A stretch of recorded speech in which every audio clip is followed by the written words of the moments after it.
നമസ്കാരം. ആദ്യഘട്ട സമാധാന ചർച്ച ഒരു വഴിക്കായപ്പോൾ രണ്ടാം ഘട്ടത്തിലേക്ക് കടക്കാൻ എന്തു ചെയ്യും എന്ന് അന്തിച്ചിരിക്കുമ്പോഴാണ് ട്രംപിന് വ്യത്യസ്തമായ ഒരു ഐഡിയ തോന്നിയത്. ഹോർമുസ് കടലിടുക്ക് അങ്ങ് ഉപരോധിക്കുന്നതായി പ്രഖ്യാപിക്കാം.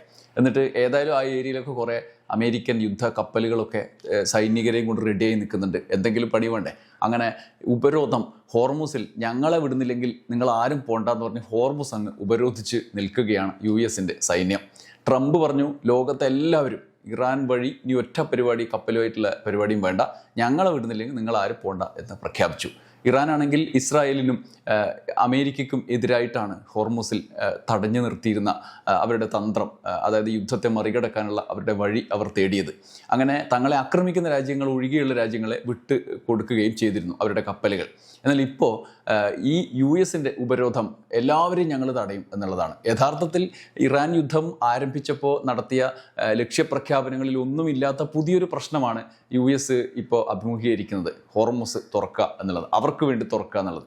എന്തായാലും ഈ സാഹചര്യം പ്രധാനമാണ്. എന്നിട്ട് എന്താണ് സംഭവിച്ചത് എന്നുള്ളതാണ് US-നെ സംബന്ധിച്ച് ഈ ഒന്നാം ഘട്ട ചർച്ച വെടിനിർത്തൽ നിലനിൽക്കെ തന്നെ അവർ നേരിടുന്ന വേറൊരു പ്രതിസന്ധി. ചൈനയുടെ കപ്പൽ നൈസായിട്ട് അതിലൂടെ പോയി ഇറാൻ നോക്കി നിന്നു. ചൈനയുടെ ഹീറോയിസം ഏൽപ്പിച്ച ആഘാതം അമേരിക്കയ്ക്ക് മേലെ ഉണ്ട്. ഈ ഉപരോധ പ്രഖ്യാപനം അതുപോലെ നിലനിൽക്കുന്നുമുണ്ട്. എന്താണ് അതിൻ്റെ സ്ഥിതി എന്നുള്ളതാണ് ഇപ്പോൾ ലോകം ചർച്ച ചെയ്യുന്നത്. രണ്ടാം ഘട്ട ചർച്ച, സമാധാന ചർച്ചയ്ക്കുള്ള വഴി ഒരുങ്ങിക്കൊണ്ടിരിക്കുകയാണ്. ആ ഘട്ടത്തിൽ ഹോർമുസിൽ എന്താണ് സ്ഥിതി എന്നുള്ളത് കൂടിയാണ് നമ്മൾ ഈ ഘട്ടത്തിൽ നോക്കുന്നത്. ഒപ്പം US ഇപ്പോൾ അകപ്പെട്ടിരിക്കുന്ന പുതിയ പ്രതിസന്ധി എന്താണ് എന്നുള്ളതുമാണ്. അമേരിക്കയുടെ ഉപരോധ തന്ത്രം ചീറ്റിപ്പോയി എന്ന് വ്യക്തമാക്കുന്ന വിവരങ്ങളാണ് ഏറ്റവും ഒടുവിൽ ഇറാൻ പുറത്തുവിടുന്നത്. US ഉപരോധം നിലനിൽക്കെ ഇറാന്റെ കൂറ്റൻ എണ്ണക്കപ്പൽ ഹോർമുസ് കടലിടുക്ക് കടന്നതായിട്ടാണ് റിപ്പോർട്ട്. ഇറാന്റെ വാർത്താ ഏജൻസിയായ ഫാർസ് ആണ് ഇറാനിയൻ എണ്ണക്കപ്പൽ വിജയകരമായി ഹോർമുസ് കടന്നുപോയത് റിപ്പോർട്ട് ചെയ്തത്. US-ൻ്റെ ഉപരോധങ്ങൾക്കും സൈനിക സമ്മർദ്ദങ്ങൾക്കും ഇത് കടുത്ത വെല്ലുവിളിയായി എന്നും ഫാർസിന്റെ റിപ്പോർട്ട് വ്യക്തമാക്കുന്നു. 2 ദശലക്ഷം ക്രൂഡ് ഓയിൽ കൊണ്ടുപോകാൻ ശേഷിയുള്ള എണ്ണക്കപ്പലാണ് തടസ്സങ്ങളൊന്നുമില്ലാതെ ഹോർമുസ് കടന്നതെന്ന് ഇറാൻ പറയുന്നു. യാത്രയിലുടനീളം സിഗ്നൽ സംവിധാനങ്ങൾ പ്രവർത്തിച്ചു. US ഭീകരസേനയുടെ ഉപരോധങ്ങളെയും വെല്ലുവിളികളെയും ഭീഷണികളെയും നേരിട്ട് ഒരു പോറലുമേൽക്കാതെ എണ്ണക്കപ്പൽ ലക്ഷ്യസ്ഥാനത്ത് എത്തി എന്നും ഇറാൻ അവകാശപ്പെടുന്നു. എന്നാൽ ഇറാൻ മാധ്യമത്തിൻ്റെ വാർത്തയ്ക്ക് പിന്നാലെ എല്ലാ കപ്പലുകളും തടഞ്ഞു എന്ന പ്രതിവാദവുമായി US രംഗത്തെത്തി. ഒരു ഇറാനിയൻ കപ്പൽ ഉപരോധം മറികടക്കാൻ ശ്രമിച്ചതായി അതിനെ US മിസൈൽ ഡിസ്ട്രോയർ ഉപയോഗിച്ച് വഴിതിരിച്ചു വിട്ടു എന്നും US-ൻ്റെ സേന അവകാശപ്പെട്ടു. ബന്ദർ അബ്ബാസിൽ നിന്ന് പുറപ്പെട്ട ഇറാനിയൻ പതാകയേന്തിയ ചരക്ക് കപ്പൽ ഹോർമുസ് കടലിടുക്ക് കടന്ന് ഇറാനിയൻ തീരദേശത്ത് കൂടി സഞ്ചരിച്ച് അമേരിക്കൻ ഉപരോധം മറികടക്കാൻ ശ്രമിച്ചു. ഗൈഡഡ് മിസൈൽ ഡിസ്ട്രോയർ ഉപയോഗിച്ച് കപ്പലിനെ വഴിതിരിച്ചു വിട്ടു. അമേരിക്കൻ ഉപരോധം ആരംഭിച്ചതു മുതൽ ഇതുവരെ 10 കപ്പൽ തിരിച്ചയച്ചു. ആരും ഉപരോധം മറികടന്നിട്ടില്ല എന്നൊക്കെയാണ് US സെൻട്രൽ കമാൻഡ് പ്രസ്താവനയിൽ അവകാശപ്പെട്ടത്. എന്നാൽ യാഥാർത്ഥ്യം എന്താണ് എന്നത് നമ്മൾ ഈ ഘട്ടത്തിൽ പരിശോധിക്കേണ്ടതുണ്ട്. ഹോർമുസിൽ സംഘർഷാവസ്ഥയുണ്ട് എങ്കിലും US-ൻ്റെ ഉപരോധം പൂർണ്ണ വിജയമല്ല എന്നാണ് റിപ്പോർട്ട്. കപ്പലുകളെ തിരിച്ചയച്ചു എന്ന US സേനയുടെ അവകാശവാദം നിലനിൽക്കുമ്പോൾ തന്നെ വസ്തുതകൾ അതല്ലെന്ന് തെളിയിക്കുന്നതായി കപ്പൽ ട്രാക്കിംഗ് ഡാറ്റ ഉദ്ധരിച്ച് വാർത്താ ഏജൻസികൾ റിപ്പോർട്ട് ചെയ്യുന്നു. ചൊവ്വാഴ്ചത്തെ ട്രാക്കിംഗ് ഡാറ്റ അനുസരിച്ച് ഇറാനിയൻ തുറമുഖങ്ങളിൽ നിന്ന് പുറപ്പെട്ട കുറഞ്ഞത് 3 കപ്പലുകളെങ്കിലും ഹോർമുസ് കടലിടുക്ക് കടന്നുപോയിട്ടുണ്ട്. എന്നാൽ പിന്നീട് ചില കപ്പലുകൾക്ക് പിന്മാറേണ്ടി വന്നിട്ടും ഉണ്ട്. അതിലൊന്നിൻ്റെ കാര്യമാകാം US സേന പറഞ്ഞത്. ബാക്കി കപ്പലൊക്കെ അതുവഴി പോയിട്ടുണ്ടെന്നാണ് ട്രാക്കിംഗ് സിസ്റ്റത്തിൻ്റെ രേഖകൾ വ്യക്തമാക്കുന്നത്. എന്നാൽ യുദ്ധത്തിൻ്റെ ലക്ഷ്യങ്ങൾ സമ്മർദ്ദത്തിലൂടെ നേടിയെടുക്കാനാണ് US-ൻ്റെ നീക്കം എന്നും തിരിച്ചടിക്കും എന്നും വ്യക്തമാക്കി ഇറാൻ രംഗത്തിറങ്ങി. US നീക്കം അംഗീകരിക്കില്ല, ഹോർമുസിലെ ഉപരോധ പ്രഖ്യാപനം വെടിനിർത്തൽ ലംഘനമാണ് എന്നും ഇറാൻ വിദേശകാര്യ മന്ത്രാലയ വക്താവ് ഇസ്മയിൽ ബഖായി വ്യക്തമാക്കി. ഉപരോധം തുടർന്നാൽ അതേ നാണയത്തിൽ തിരിച്ചടി നൽകും. ഒന്നാമതായി ഇറാനെ ഉപരോധിക്കാൻ കഴിയില്ല US-ന് ഹോർമുസിൽ. രണ്ടാമത്, നയതന്ത്ര മാർഗത്തിലൂടെ ഫലമുണ്ടാക്കാൻ പരാജയപ്പെട്ടാൽ സമ്മർദ്ദതന്ത്രം പ്രയോഗിക്കുന്നത് ഫലപ്രാപ്തിയിൽ എത്തിക്കില്ല. ഇറാൻ US-ൻ്റെ നീക്കം നിരീക്ഷിക്കുകയാണ് എന്നും ആവശ്യമായ സമയത്ത് പ്രതികരിക്കും എന്നുമാണ് ബഖായി നിലപാട് വ്യക്തമാക്കിയത്. ഇതേസമയം ട്രംപിൻ്റെ നിലപാടിനെതിരെ കടുത്ത പ്രതികരണവുമായി ചൈന രംഗത്തിറങ്ങിയിട്ടുണ്ട്. US ഉപരോധത്തിനിടെ ഹോർമുസിൽ US മിലിറ്ററിയെ നാണം കെടുത്തി ചൈനീസ് കപ്പൽ ഉപരോധം ലംഘിച്ച് മറികടന്നതിന് പിന്നാലെ ചൈനയ്ക്കെതിരായി നീക്കം നടത്തിയാൽ കടുത്ത പ്രതികരണമുണ്ടാകുമെന്ന് ചൈനീസ് വിദേശകാര്യ മന്ത്രാലയം വ്യക്തമാക്കി. ഇറാൻ ഭരണകൂടത്തിന് സൈനിക സഹായം നൽകുന്നു എന്ന US മാധ്യമങ്ങളുടെ വാർത്ത പിന്തുടർന്ന് ട്രംപ് ചൈനയെ വെല്ലുവിളിച്ചത് കഴിഞ്ഞ ദിവസമാണ്.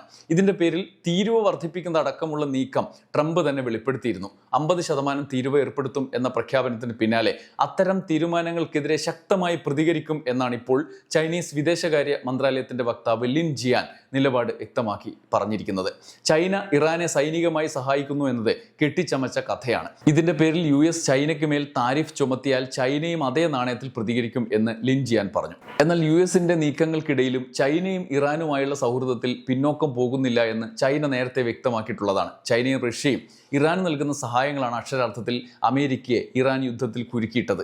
ആയുധ സഹായം കൂടാതെ വിവര സാങ്കേതിക വിദ്യയുടെ പിന്തുണയും ഇറാന് യുദ്ധത്തിൽ പ്രതിരോധത്തിന് വലിയ സഹായമാണ്. ഒടുവിൽ ഹോർമുസിൽ ചൈനീസ് കപ്പൽ USനെ വെല്ലുവിളിച്ച് കടന്നുപോയതും യുദ്ധത്തിൽ ട്രംപിന് തിരിച്ചടിയായി. അതിനോടൊന്നും പ്രതികരിക്കാൻ കഴിയുന്ന സാഹചര്യം USന് നിലവിൽ ഇല്ല താനും.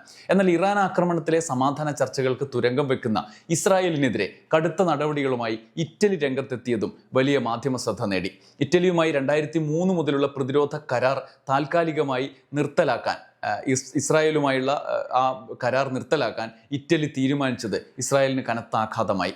ലെബനനിൽ ഇസ്രായേൽ നടത്തുന്ന ആക്രമണങ്ങളിൽ 1500-ലധികം പേർ സമീപ നാളുകളിൽ കൊല്ലപ്പെടുകയും 10 ലക്ഷത്തോളം പേർ പലായനം ചെയ്യപ്പെടുകയും ചെയ്ത സാഹചര്യത്തിലാണ് കടുത്ത നടപടിയെന്ന് ഇറ്റാലിയൻ പ്രധാനമന്ത്രി ജോർജിയ മെലോനി വ്യക്തമാക്കി. വടക്കൻ ഇറ്റലിയിലെ ഒരു ചടങ്ങിൽ സംസാരിക്കവെയാണ് മെലോനി ഇക്കാര്യം പറഞ്ഞത് എന്ന് ഇറ്റാലിയൻ മാധ്യമങ്ങൾ റിപ്പോർട്ട് ചെയ്തു. ലെബനനിൽ US സമാധാന സേനയുടെ ഭാഗമായി ഇറ്റാലിയൻ വാഹന വ്യൂഹത്തിന് നേരെ ഇസ്രായേൽ സൈന്യം ആക്രമണം അഴിച്ചുവിട്ടത് ഇരു രാജ്യങ്ങളുടെയും ബന്ധം കൂടുതൽ വഷളാക്കിയിരുന്നു. UN പതാകയ്ക്ക് കീഴിൽ പ്രവർത്തിക്കുന്ന ഉദ്യോഗസ്ഥരെ അപകടത്തിലാക്കുന്നത് അംഗീകരിക്കാനാകില്ലെന്ന് മെലോനിയ പറഞ്ഞു. നേരത്തെ ഇറ്റലിയും ഇസ്രായേലും തമ്മിലുള്ള ബന്ധം സംഘർഷാത്മകമാക്കിക്കൊണ്ട് ഇറ്റാലിയൻ മാസിക എൽ എസ്പ്രസോ പ്രസിദ്ധീകരിച്ച കവർ ചിത്രം വിവാദമായിരുന്നു. പശ്ചിമേഷ്യൻ സംഘർഷത്തിൽ ഇസ്രായേലിനോട് ഇറ്റലിക്കുള്ള കടുത്ത എതിർപ്പ് പ്രകടമാക്കിയ മാഗസിനിലെ കവർ ഇസ്രായേലിനെ പ്രകോപിപ്പിച്ചു. എൽ അബൂസോ അഥവാ ദുരുപയോഗം എന്ന തലക്കെട്ടിലിറക്കിയ മാഗസിനിൽ വെസ്റ്റ് ബാങ്കിൽ ഭയചകിതയായ പലസ്തീൻ യുവതിയെ തോക്കുധാരിയായ ഇസ്രായേൽ കുടിയേറ്റക്കാരൻ പരിഹാസത്തോടെ മൊബൈൽ ക്യാമറയിൽ ചിത്രീകരിക്കുന്ന ചിത്രമാണ് കവർ ചിത്രമാക്കിയത്. ഇസ്രായേലിന്റെ അധിനിവേശ ലക്ഷ്യങ്ങളെയും ഗ്രേറ്റർ ഇസ്രായേൽ എന്ന പ്രഖ്യാപനത്തെയും കടുത്ത ഭാഷയിൽ വിമർശിക്കുകയും ചെയ്തു മാഗസിൻ. കവർ ചിത്രം 2025 ഒക്ടോബറിൽ ഇറ്റാലിയൻ ഫോട്ടോ ജേർണലിസ്റ്റ് പിയത്രോ മസ്തുർസോ എടുത്തതായിരുന്നു. ഇതിനെതിരെ ഇസ്രായേൽ രംഗത്ത് വന്നു എങ്കിലും ഇറ്റലി തള്ളിപ്പറഞ്ഞില്ല. എന്നു മാത്രമല്ല, ഇസ്രായേലിന്റെ പശ്ചിമേഷ്യൻ അധിനിവേശത്തെ എതിർത്തുകൊണ്ട് രംഗത്ത് വരികയും ആയുധ കരാർ റദ്ദാക്കുകയും ചെയ്തിരിക്കുകയാണ്. ഇസ്രായേലിന് ഇറാൻ യുദ്ധത്തിലെ സമാധാന ചർച്ചകൾക്കിടയിൽ കനത്ത ആഘാതമായി മാറി ഇറ്റലിയുടെ തീരുമാനം.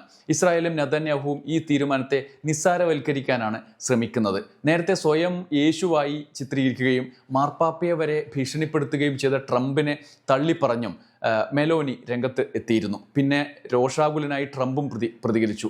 അതോടെ ഈ ഉറ്റ സുഹൃത്തുക്കളുടെ ഇരുവരുടെയും സൗഹൃദത്തിൽ വിള്ളലും ഉണ്ടായി എന്നതാണ് ഇതുമായി ചേർത്ത് വായിക്കേണ്ട മറ്റൊരു കാര്യം. അതിനിടയിൽ ചർച്ചയുടെ 2ാം ഘട്ടം ആരംഭിക്കാൻ US തയ്യാറായതിനെ തുടർന്ന് മധ്യസ്ഥത വഹിക്കുന്ന പാകിസ്ഥാൻ ഇറാനുമായി ആശയവിനിമയം നടത്തി.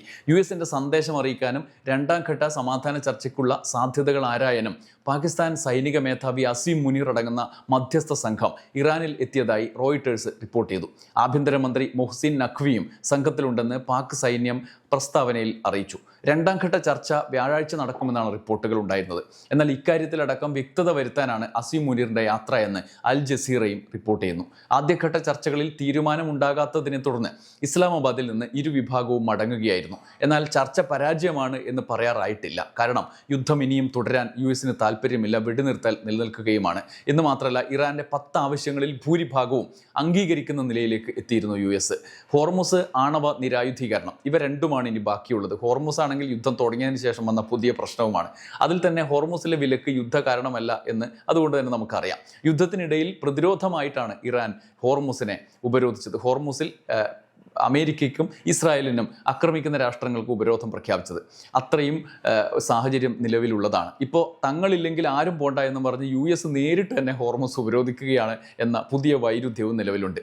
ഇക്കാര്യത്തിൽ ഇറാൻ വിട്ടുവീഴ്ച ചെയ്തേക്കും എന്നാണ് റിപ്പോർട്ട്. എന്നാൽ ആണവ നിരായുധീകരണത്തിൽ ഇറാൻ്റേതിന് നേരത്തെ തന്നെയുള്ള നിലപാടാണ്.